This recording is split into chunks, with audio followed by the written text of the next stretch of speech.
আসসালামু আলাইকুম। গত প্রায় ৪ মাস পরে এসে আমরা Motorola Z45 নিয়ে আজকের ভিডিওতে আলোচনা করতে যাচ্ছি।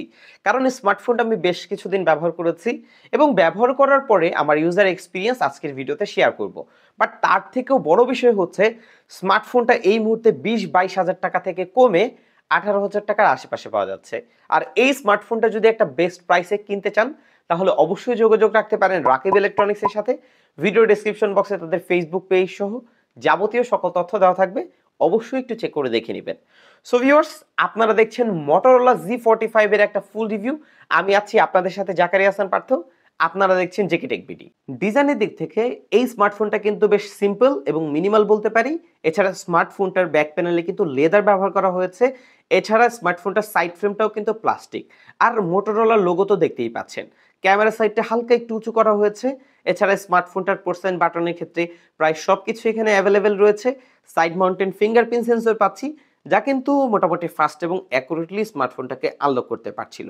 আলহামদুলিল্লাহ, এই স্মার্টফোনটার আউটলুকটা বেশ সুন্দর। হ্যাঁ, স্মার্টফোনটার সবথেকে বড় সমস্যা হচ্ছে এটা লেদার ব্যবহার করার ডিজাইন। কারণ লেদার ব্যবহার করার ফলে এটা কিন্তু সহজেই ময়লা ভরে যাচ্ছিল, পাশাপাশি খুব সহজেই ড্যামেজ হয়ে যাওয়ার পর্যাপ্ত সম্ভাবনা রয়েছে। তাই যারা এই স্মার্টফোনটা কিনবেন না কেন, অবশ্যই ব্যাক কভারটা ব্যবহার করার ট্রাই করবেন।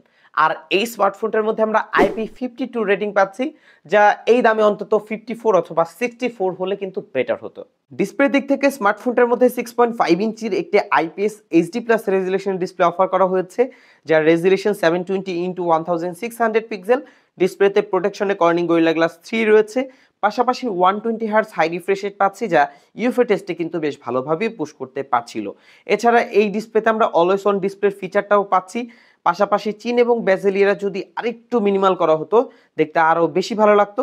ইউটিউব কন্টেন্ট দেখার ক্ষেত্রে আমরা সর্বোচ্চ 1080 60 এফপিএস এই কন্টেন্ট দেখতে পেরেছি। পাশাপাশি ওয়াইড ওয়ান L1 এর সাপোর্ট রয়েছে।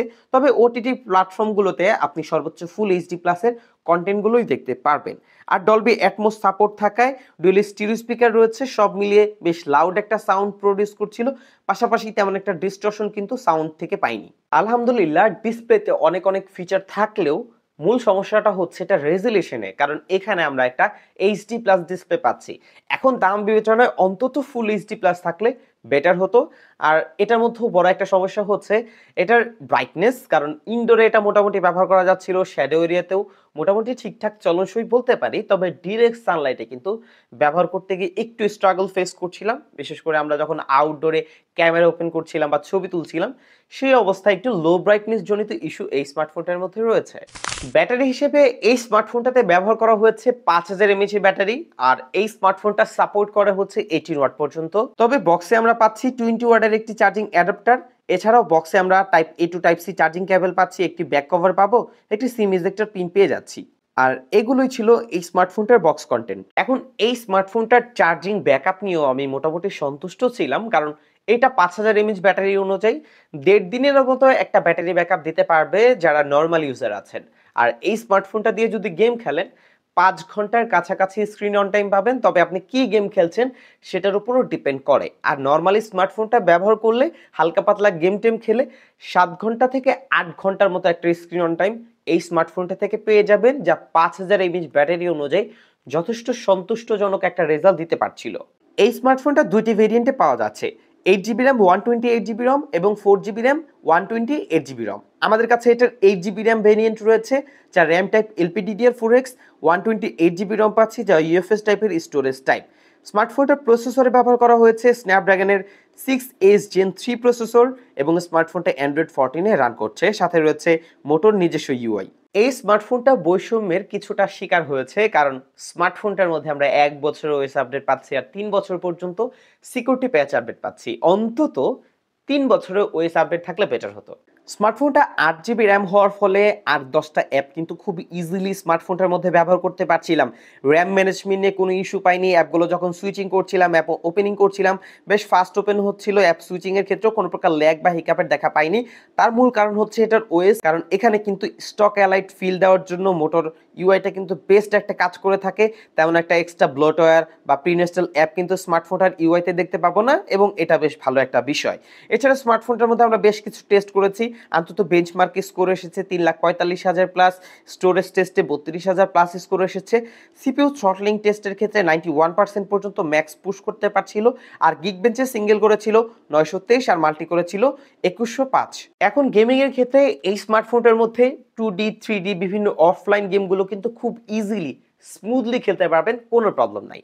এছাড়া স্মার্টফোনটার মধ্যে আমরা কিন্তু ফ্রি ফায়ার খেলে ট্রাই করেছি, সেটা কিন্তু 60 এফপিএস এ বেশ ভালোই রেজাল্ট করছিল, তেমন একটা ল্যাগ হিকাপ কিন্তু আমরা দেখতে পাইনি। তবে ই ফুটবল গেমটা খেলার ক্ষেত্রে মাঝে মাঝে একটু হালকা ল্যাগ কিন্তু ফেস করেছি যখন 60 এফপিএস এ গেম প্লে করছিলাম। এছাড়া স্মার্টফোনের মধ্যে অন্যান্য যে হাই গ্রাফিক্সের গেমগুলো রয়েছে এজ লাইক ধরেন পাবজি, কল অফ ডিউটি, আশফাল 9, এই ধরনের গেমগুলো যদি খেলতে চান খেলতে পারবেন, বাট মাঝে মাঝে একটু ল্যাগ ফেস করবেন। তাই পরামর্শ থাকবে এই ধরনের হাই গ্রাফিক্সের গেমগুলোকে একটু অ্যাভয়েড করবেন, তাহলে কিন্তু আরো বেটার রেজাল্ট পাওয়া সম্ভব। আর যেহেতু স্মার্টফোনটা ঠিকঠাক ইউজারের জন্য একটা ঠিকঠাক প্রসেসর দেওয়া হয়েছে, তাই যারা নর্মাল বা বেসিক ইউজার হালকা পাতলা শখে বসে গেম টেম খেলেন, তাদের ক্ষেত্রে এই প্রসেসর এবং র্যাম রম মোটামুটি বেশ ভালো একটা রেজাল্ট দিতে পারবে।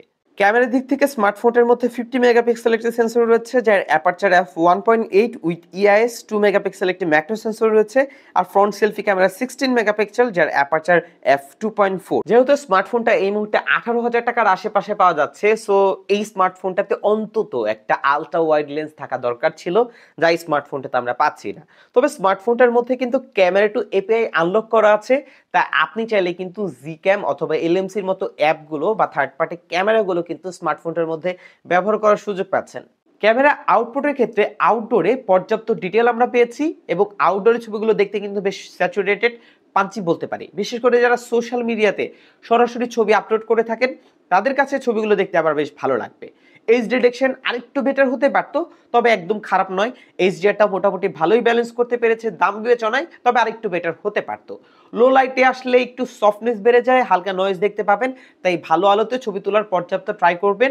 আমরা ভিডিও করে দেখেছি, ভিডিওটা মোটামুটি ঠিকঠাক, তবে স্টেবল হাতে ভিডিও করলে আরো বেটার রেজাল্ট পাওয়া সম্ভব। আর ফ্রন্ট ক্যামেরা 16 মেগাপিক্সেল হিসেবে আউটডোরে পর্যাপ্ত ডিটেলস পেয়েছি, ডাইনামিক রেঞ্জও বেশ ভালো ব্যালেন্স করতে পেরেছে, টোনটাও বেশ পাঞ্চি স্যাচুরেটেড বলা যায়। তাই সোশ্যাল মিডিয়াতে খুব ইজিলি কিন্তু যে কোনো ছবি আপনি আপলোড করতে পারবেন। তবে লো লাইটে আসলে কিন্তু ছবি অনেকটাই সফট করে দেয়, নয়েসের পরিমাণ বেড়ে যায়। সো অবশ্যই বিষয়টা মাথায় রাখবেন, কারণ ভালো আলোতে ছবি তুললে ভালো রেজাল্ট কিন্তু পাওয়া সম্ভব। যেহেতু এই স্মার্টফোনটার প্রাইস অনেকটাই কমে এসেছে, তাই অনেকের আগ্রহ রয়েছে স্মার্টফোনটা কেনার ক্ষেত্রে। তবে স্মার্টফোনটার ভালো খারাপ সবকিছু কিন্তু আমরা স্মার্টফোনটার মধ্যে পেয়েছি। ভালো দিকগুলোর মধ্যে গুড লুকিং একটা আউটলুক পাচ্ছি, সাইড মাউন্টেন ফিঙ্গারপ্রিন্ট সেন্সর রয়েছে, পাশাপাশি ক্যামেরাটা মোটামুটি ঠিকঠাক। এছাড়া স্মার্টফোনটার মধ্যে ব্যাটারি রেজাল্টও ভালো ছিল, পর্যাপ্ত র্যাম, পর্যাপ্ত প্রসেসরও দাম বিবেচনায় রয়েছে। খারাপ দিকগুলোর মধ্যে লেদার ব্যাগ ডিজাইনটা না হলে ভালো হতো, পাশাপাশি স্মার্টফোনটার যে চার্জার 18 ওয়াট, হ্যাঁ 18 ওয়াট পর্যন্ত সাপোর্ট করে, বাট বক্সে যেহেতু আমরা 20 ওয়াট পাচ্ছি, এটা অন্তত 33 ওয়াট হলে বেটার হতো। এছাড়া স্মার্টফোনটার সব দিকগুলোই মোটামুটি ঠিকঠাক আছে। এই ছিল আজকের ভিডিও। যদি ভিডিওটি ভালো লেগে থাকে অবশ্যই ভিডিওতে লাইক করবেন, কমেন্ট করবেন, শেয়ার করতে ভুলবেন না। বিদায় নিচ্ছি আমি জাকারিয়া হাসান পার্থ। আসসালামু আলাইকুম।